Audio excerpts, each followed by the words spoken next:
Corona virus की चौथी लहर में शिद्दत आने के बाद आजाद कश्मीर के तमाम बड़े अस्पतालों में इमरजेंसी नाफिज कर दी गई है।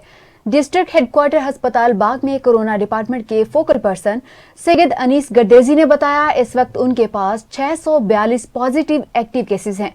631 मरीज होम आइसोलेशन में हैं, जबकि 16 मरीज अस्पताल के आइसोलेशन वार्ड में जेर इलाज हैं, जो कि इंतहाई तशवीशनाक हालत में हैं। मजीद तफसीलात बाग से MM5 न्यूज़ की इस रिपोर्ट में।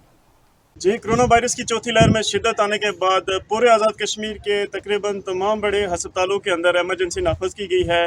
इस वक्त हम मौजूद हैं डिस्ट्रिक्ट हेडक्वार्टर अस्पताल बाग में, जहां के कोविड-19 डिपार्टमेंट के फोकल पर्सन से हमने बात की और कोरोना वायरस के हवाले से अपडेट ली।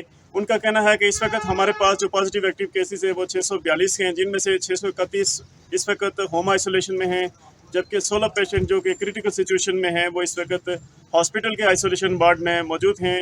अब तक कोरोना वायरस की चौथी लहर में तकरीबन 75 अमवात हो चुकी हैं और कोरोना वायरस के बढ़ने की जो पॉजिटिविटी रेशो है वो 44% है।